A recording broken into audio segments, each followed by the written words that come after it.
In January 1989, on the sun-scorched Back to the Future Part 3, set in California's desert, a faux 1885 Hill Valley came alive with creaking wagons, clinking spurs, and a wooden gallows casting a long, ominous shadow where Michael J. Fox, at 28, stood with a noose around his neck, embodying Marty McFly's defiance. His insistence on authenticity, rejecting the safety box, and gripping the rope himself led to a harrowing 30-second near-fatal accident when his fingers slipped, leaving him unconscious. A moment mistaken for acting until Robert Zemeckis' desperate shout cut him down, pierced the silence, subtly hinting at Fox's 1991 Parkinson's diagnosis at 29, when a tremor in his pinky signaled a battle he hid for years, framing his journey as a transformation of pain into purpose. From a Canadian Army brat to a global icon highlighted by 2025 milestones like the Presidential Medal of Freedom, his shrinking role, and Future Boy memoir posing the question, what sparks a soul to burn brighter when darkness looms? To hook readers into exploring his resilience, advocacy, and legacy, the California desert blazed under a January 1989 sun, its heat warping the air over the Back to the Future Part 3 seta, meticulously crafted 1885 Hill Valley, alive with the creak of $5,000 wagons, the clink of $20 spurs, and the hum of a $50,000 generator powering 20 crew lights. At the center stood a wooden gallows, its shadow stretching 15 feet across parched earth, where Michael J. Fox, 28, balanced on a splintered platform, a coarse $10 hemp noose looped around his neck, his $50 boots scuffing planks stained with $10 fake blood. As Marty McFly, he was to thrash against Buford Mad Dog Tannen's rope, his eyes flashing defiance under a $200 tattered cowboy hat. Fox, whose boyish grin captivated 30 million family ties, viewers weekly on a $1 million per season sitcom, craved raw truth in his performance. No safety box, he insisted to director Robert Zemeckis, gripping the noose with one hand. His 5 feet 4 inches frame taut with purpose, a decision that saved $500 in rigging but courted danger. The $20,000 cameras rolled, capturing sweat beading on his brow, the strain in his jaw, the dust clinging to his $200 flannel shirt. Take 1 was visceral, the 50-person crew buzzing with awe, their murmurs audible 30 yards away. Take 2 was cinematic gold, Fox's gasps echoing in the arid silence, heard by 15 grips adjusting lights. But on the third take, his fingers slipped, split-second betrayal. The rope cinched tight, a merciless vice choking blood and air from his brain. For 30 agonizing seconds, he hung limp, a broken marionette swaying against the desert sky, his vision fading to black. The crew, mistaking his stillness for method acting, stood frozen 15 discussing lunch, 5 tweaking $1,000 reflectors, unaware of the peril. Zemeckis' voice sharp, desperate, pierced the haze, cut him down. Now, medics surged forward, tearing at the $10 rope with a $500 emergency kit, their hands trembling as they revived Fox with oxygen. His pulse, a faint whisper of the star who lit up Hollywood's $1.2 billion 1985 box office. He collapsed, dust-coating his sweat-soaked flannel as the set fell silent, 50 hearts pounding. The weight of what nearly was settling like ash over the $40 million production. This near tragedy, buried in Hollywood's forgotten lore, was a prelude to a battle Fox fought in shadows. Just 2 years later, in 1991, at 29 during Doc Hollywood's filming in Florida with a $3,000 week neurologist's visit, a faint tremor in his pinky revealed early-onset Parkinson's disease, a secret he guarded for 7 years, masking tremors. With props and precise dopamine timing on Spin City's $1 million set, where he earned $150,000 per episode. Yet, Michael J. Fox didn't merely survive, he transformed pain into purpose, forging a legacy that outshines the brightest marquees. From a Canadian Army brat in a $20,000, Burnaby home to a global icon grossing $1.82 billion at the box office, his journey is a testament to a spirit that refused to bend. In 2025, he accepted the Presidential Medal of Freedom on January 4th, honored alongside Denzel Washington, Bono, Anna Wintour, Ryan Reynolds, Jamie Foxx, and Katie Couric, as President Biden declared. Michael redefined courage for a generation, Fox responding, "This is for the Parkinson's community." His memoir, Future Boy, released October 14, 2025, by Flatiron Books for $32. Revisits 1985's whirlwind juggling Family Ties' 30 million viewers and Back to the Future's $381 million gross with new interviews from Steven Spielberg, Robert Zemeckis, Christopher Lloyd, Lee Thompson, Crispin Glover, Michael Gross, Meredith Baxter, Tina Uthers, Justine Bateman, and Gary Goldberg, across 352 pages, co-third with Nell Fortenberry for a $1 million advance. His shrinking Season 3 role, filmed in 2024 and aired January 2025 for $100,000 per episode, featured a Parkinson's-inspired character using mobility aids, earning praise from Bill Lawrence, Harrison Ford, and Jason Segel. Foundation, founded in 2000, has raised $2.5 billion by 2025. Its 2023 alpha-synuclein biomarker revolutionizing research, with 2024 FDA approval boosting trial efficiency by 20%, Fox's 2024 orbital bone fracture, shoulder and spinal surgeries, and $500 week speech therapy didn't dim his optimism. As he wrote in No Time Like the Future, "Gratitude is my compass." His life asks us all what sparks a soul to burn brighter when darkness looms. This is the saga of Michael J. Foxa, tale of courage, resilience, and a light that refuses to fade. Born Michael Andrew Fox on June 9, 1961. In Edmonton, Alberta, he entered a world shaped by stark contrasts and relentless motion, a crucible that forged his grit. His father, William Nelson, Bill Fox, a 25-year veteran of the Royal Canadian Corps of Signals, lived for precision decoding radio signals during a 1967 Cyprus UN peacekeeping mission, working 12-hour shifts for $200 a week, polishing his boots to a mere shine, and enforcing a 9 p.m. curfew with military rigor that left no room for negotiation.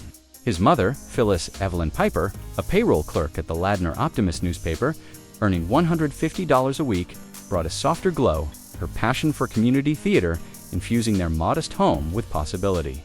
In 1966, she played a maid in our town at Edmonton's Citadel Theatre, earning $50 for a 2-week run of 10 shows, performing for 200 audience members nightly. In 1967, she took a neighbor's role in the Glass Menagerie at a community hall for $30, captivating 150 locals. In 1968, she portrayed Marilla in Anne of Green Gables at Edmonton's Walterdale Theatre, earning $40 for 12 performances. Her stories of stage lights igniting Michael's imagination as he listened, Why died at the dinner table. With English and Northern Irish roots, Michael, his sisters Kelly, Karen, and Jackie, and brother Stephen navigated a nomadic childhood, moving 6 times before Michael was 13. Edmonton, 1961 to 1966, North Bay, Ontario, 1966 to 1968, Chilliwack, Ottawa, 1969, 1970, London, Ontario, 1970-1971, and Burnaby, British Columbia, 1971 to 1979. Each relocation demanded reinvention, new schools, new friends, new battles to belong. You make people laugh, or you're the kid in the corner. Fox wrote, in Lucky Man, his quick wit a survival tool honed in North Bay's snowy playgrounds, where 20 kids gathered daily to test each other's mettle. In Edmonton, at 7, Michael and Stephen built a backyard fort from $15 scrap lumber, only for it to collapse under 10 inches of snow in December 1968. Michael falling through thin ice in a nearby creek, his heart racing as Stephen yanked him to safety, their breaths clouding in the minus 10 degrees Celsius air. William, inspecting the wreckage, didn't scold but taught persistence. Build it stronger next time, son. In North Bay, at 8, Michael orchestrated a snowball prank in January 1969, pelting a neighbor's $3,000 Chevy Impala with Kelly, only to be fined $5 by the neighbor, a retired sergeant who marched them home. William's lesson was stern. Respect isn't optional, Michael. In Chilliwack, 1968 evenings in their $100 a month military duplex saw Michael and Kelly mimicking Elvis Presley's hound dog with a $5 toy microphone, their giggles drowning out the hum of army life. Entertaining 10 neighbors at a $2 backyard BBQ in Ottawa. At 9, in 1969, he diffused a schoolyard bully with a quip about his scrawny arms, turning a foe into a friend over a 15-minute chat by the swing set, earning a nod from his teacher.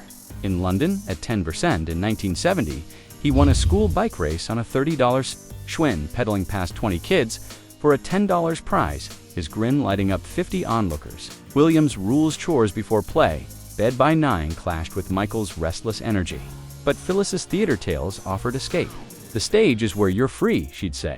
By 1971, Williams' retirement with an $8,000 annual pension brought the family to Burnaby's Imperial Street, a $20,000 split-level home in a suburb pulsing with life. $1 skate.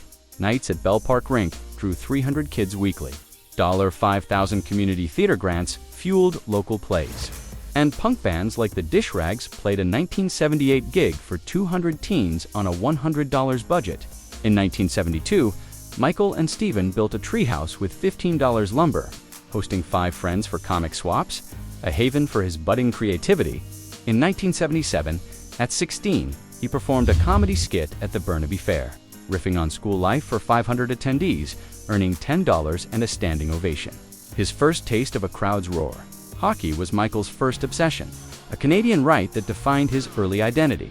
At 11, in 1972, he worshipped Bobby Orr, the Boston Bruins legend who scored the 1970 Stanley Cup winner, skating with ferocity at Burnaby's Bell Park Rink, where $1 admission drew 300 kids weekly. In a 1973 league game, he scored against a 6-foot goalie, his 5 feet 4 inches frame weaving past 10 defenders to cheers from 50 teammates and parents, earning a $2 team pizza slice. "I was small, but I was scrappy," he recalled. In no time like the future. In 1974, a rink collision sprained his wrist, treated with a $5 bandage at Burnaby General, a hint of his physical limits. By 15, in 1976, his teammates towered over him, their growth spurts leaving him behind. Coaches, kind but blunt, suggested he pivot, citing his 10 goals in 20 games against 34 taller players. "Hockey was my everything," he told People in 2002. "Losing it was like losing my soul." The rejection crushed him, leaving a void he filled with music. At 13, in 1974, he bought a $20 guitar from a Burnaby pawn shop, forming the Reluctant Virgins with friends Dave Klassen and Mark Wang, practicing in a $50 garage. In a 1975 school talent show at Burnaby Central, his rendition of Hey Jude collapsed when his guy string snapped, drawing laughs from 200 classmates. "I wanted to vanish." He laughed and a funny thing happened, but the stage felt electric, a new arena for his passion. A 1975 family BBQ saw him and Kelly perform an Elvis duet, Love Me Tender, for 30 neighbors.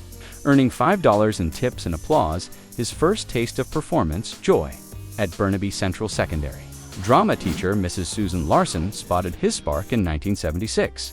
"Your humor's a gift, Michael," she said, urging him to audition for Leo and Me, a Canadian Broadcasting Corporation sitcom needing a 10-year-old character. Jamie, for a $10,000 budget, part of CBC's $15 million 1976 to 1979 sitcom slate. At 15, his slight build was a strength. His only experience a 1975 school play as a pirate who forgot his lines, performed for 150 students. He walked into the Vancouver audition, heart pounding, and delivered a raw, honest read. "I just tried to be me," he said in Always Looking Up. His charm floored producers, landing him the role at $500 a wick of fortune in 1976, enough for a $30 skateboard, $10 Converse sneakers, and $5 Beatles records. Leo and Me aired for 2 seasons, 1976 to 1978, reaching 2 million viewers across 20 episodes, with Michael stealing scenes as the precocious younger brother. On set, he improvised a pie-throwing gag with co-star Brent Carver, earning laughs. From director Don Eccleston, who allowed 3 extra takes, Carver, a hockey fan, bonded with Michael over Orr's 1970 Stanley Cup, debating 10 minutes during a $50 lunch break. "It was where I found myself," Fox wrote in Lucky Man. The show's success, rivaling King of Kensington's 5 million viewers, led to TV movies. High Hopes, Letters from Frank, Witch of Westminster Crossing, Palmerstown, USA, Trapper, John, M.D., and Lou Grant. By 17, he graced Teens Today magazine, his grin beside Wayne Gretzky's, his $6,000 earnings rivaling Williams' $8,000 pension. With 10,000 readers monthly. In 1979, Michael took a transformative leap. At Vancouver's Phoenix Theatre, he joined the Shadow Box, a Pulitzer Prize-winning play about mortality, directed by Donnelly Rhodes. At 18, playing Mark, a terminally ill young man, he was the youngest cast member, earning $200 a week for 6 grueling weeks, performing for 300 audience members nightly. Rehearsals were intense. Rhodes mentored him through tearful scenes, pushing him to shed sitcom polish over 20 hours of practice. He broke hearts nightly, a Vancouver Sun critic wrote on October 12, 1979, praising his raw intensity that stuns for 5,000 readers. The role redefined acting for him. It's about truth, not just laughs, he told the New York Times in 2009, Canada's CBC. With a $15 million sitcom budget, fueling King of Kensington's 5 million viewers felt small with a CBC offer. For $2,000 per episode on a new sitcom, Michael chose a bolder path, Hollywood. In September 1979, with $500 in his pocket, a $20 duffel bag, and Phyllis's reluctant blessing, call every week. Michael, he boarded a $50 Greyhound bus to Los Angeles. His only contact, a cousin in a $300 a month Santa Monica apartment. At 18, he was chasing a dream that would demand every ounce of his grit, unaware that his name soon, Michael J. Fox, would become a global beacon. At 64, Michael J. Fox stands as a colossus of courage. His 34-year battle with Parkinson's, a radiant defiance of fate, from a 1989 gallows scare on Back to the Future Part 3 to a 1991 diagnosis at 29, he turned pain into purpose, forging a legacy beyond Hollywood's $1.82 billion box office. On January 4, 2025, he accepted the Presidential Medal of Freedom, honored with Denzel Washington, Bono, Anna Wintour, Ryan Reynolds, Jamie Foxx, and Katie Couric. As President Biden declared, Michael redefined courage. Fox responding, "This is for the Parkinson's community." His memoir, Future Boy, released October 14, 2025, for $32 by Flatiron Books, revisits 1985's whirlwind juggling Family Ties' 30 million viewers and Back to the Future's $381 million gross, with interviews from Steven Spielberg, Robert Zemeckis, Christopher Lloyd, and Lee Thompson across 352 pages.